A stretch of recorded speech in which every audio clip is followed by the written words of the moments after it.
Kembali lagi bersama saya di channel kesayangan kita Sibaya. Pada malam hari ini kita masih ditemani oleh sahabat-sahabat Sibaya. Ada Bang Edi Kalvin Purba dan Sanjaya Rino di tempat ini. Dan pada malam hari ini sahabat-sahabat Sibaya, kita akan membagikan sebuah ilmu pengetahuan mana tahu berguna di kehidupan sehari-hari bagi sahabat-sahabat Sibaya ataupun keluarga-keluarga kita di rumah. Kiranya sahabat Sibaya, sebelum kita melanjutkan channel kita ini, lebih baik kita saudara-saudara Sibaya subscribe dulu, like, komen, dan share agar channel kita dapat terus berkembang dan dapat membagikan informasi yang berguna di kehidupan sehari-hari. Baik pemirsa Sibaya dimanapun Anda berada, mungkin teman-teman Sibaya berpikir, ya dimana pada saat ini masalah kok tempatnya agak aneh seperti itu, seperti ada di rumah tekong. Bukan, sekarang kita sedang berada di pemandian Keramat Putri Hijau, ataupun yang lebih sering dikatakan orang Bantul Gading, tapi yang mana pun itu tetaplah sama, hanya penyebutan saja yang berbeda. Tetap alamatnya di jalan apa ini saya pun lupa, tempatnya di Pak Mas, gitu aja di situ. Jadi sahabat Sibaya, pada malam hari ini kami dari tim Sibaya melalui saya ingin menyampaikan kepada sahabat Sibaya salah satu cara untuk menterapi orang-orang yang terkena stroke karena gula darahnya tinggi.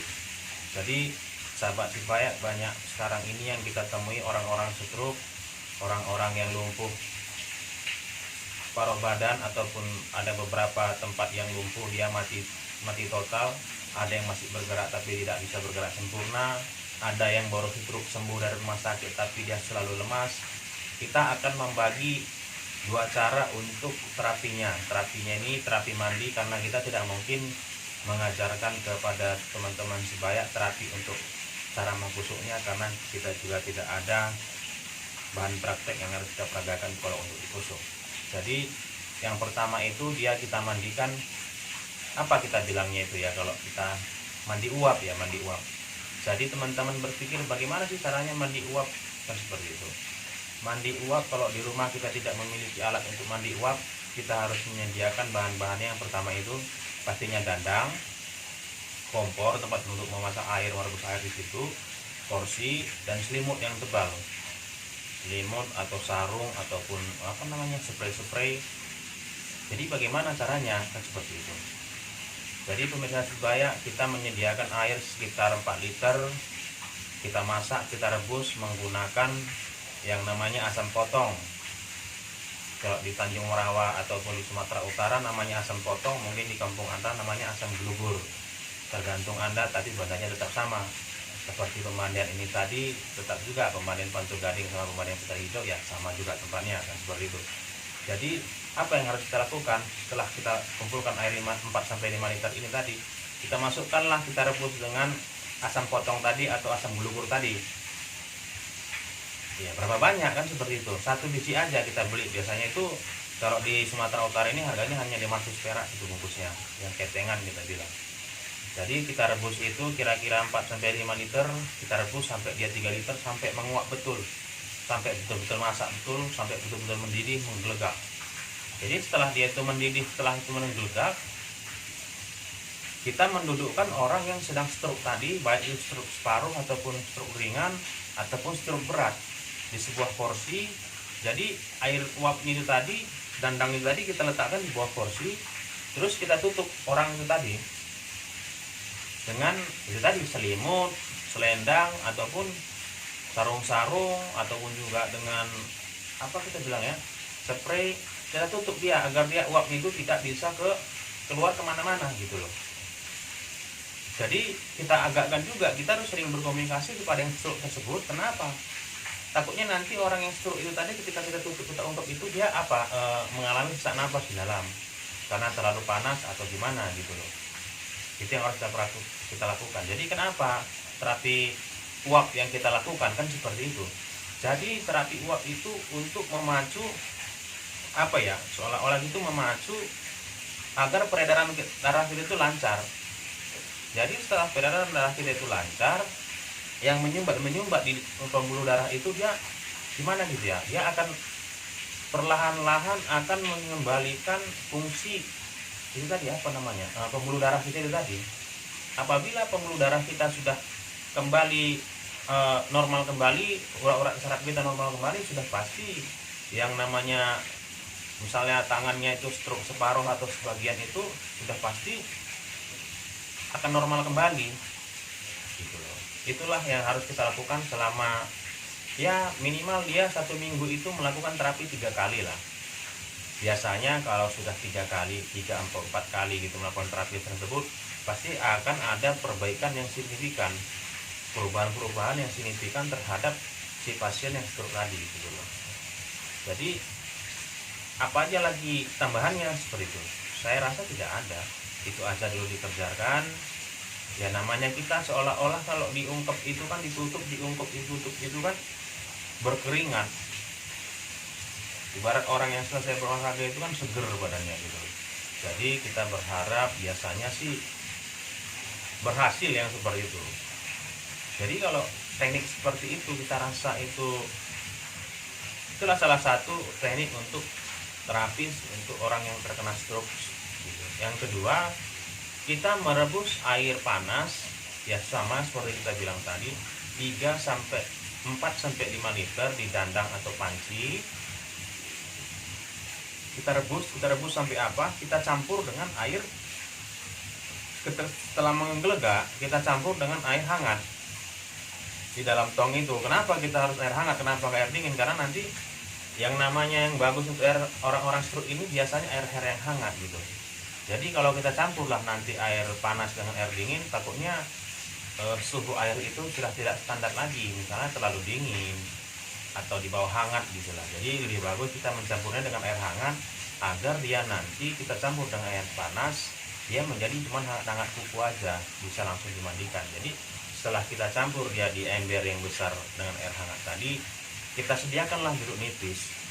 Berapa jeruk nipisnya? Ya lebih bagus dia yang ganjil, 3 atau 7 atau 9. Bagaimana caranya? Kan seperti itu, kita iris-iris aja, kita potong kecil-kecil, kita potong kecil-kecil, itulah kita peras gitu. Jadi setelah kita peras itu bagaimana lagi? Ya itulah dimandikan.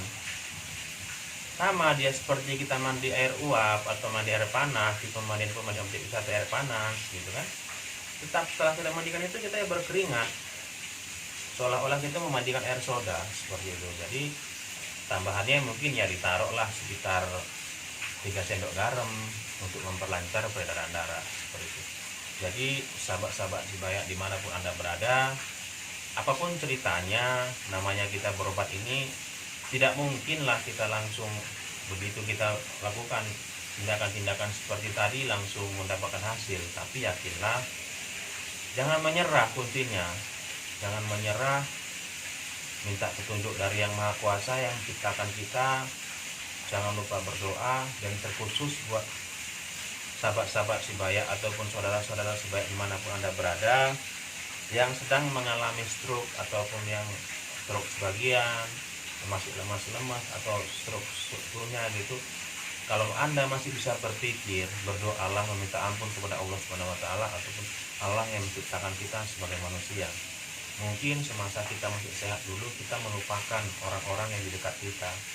Janganlah pula kita, kuncinya kita harus sadar apa sih kesalahan-kesalahan kita selama kita masih diberikan kesehatan sebelum mengalami penyakit stroke ini gitu. Karena apapun ceritanya kita takutnya Anda terkena karma diri. Apa itu karma diri? Saya pun tidak tahu. Anda lah yang menjabarkannya. Karma diri itu mungkin sesuatu yang muncul dari dalam lubuk hati itu. Inilah kesalahanku. Aku meminta maaf kepadamu ya Allah atau ya Tuhanku. Aku benar-benar minta maaf. Aku benar-benar hilang pada saat itu. Intinya jangan lupa bermohon kepada Yang Maha Kuasa. Dan jangan lupa juga kita kalau mampu bersedekahlah. Bersedekah itu nggak mesti kita banyak-banyak atau 2,5% gitu loh. Yang penting kita ikhlas. Bagaimana sih sebenarnya ikhlas? Ya udah, kalau mau sedekah aja, jangan tujuanku untuk sehat, untuk ini, untuk itu, nggak, udah sedekah aja tanpa ada niat tertentu gitu loh. Jadi kalau ada uang yang lebih ya nggak salahnya juga mengasih makan anak yatim. Nggak perlu rame juga, 1 orang aja udah sahnya itu. kita kasih, kita berbagi. Intinya kita sebagai manusia itu harus berbagi. Mungkin pada suatu saat kita sehat, kita lupa berbagi kepada orang-orang di sekitar kita. Jadi kita mungkin hanya ditegur dengan stroke ringan atau stroke berat, agar kita menyadari kesalahan-kesalahan kita, gitu. Karena sekarang ini banyak orang-orang yang tamak, yang lupa, yang bukan haknya pun dihakin, gitu loh. Tapi percayalah sahabat-sahabat sebaya dimanapun Anda berada, bahwasanya gimana kita bilangnya, kalau bukan hak Anda hakim, Anda kuasain, yakin dan percayalah Anda pasti tetap akan terkena karma diri. Kenapa seperti itu? Ya memang seperti itu aja. Hidup itu tetap harus berbagi, apalagi kita harus menahan yang seharusnya kita berikan kepada orang itu.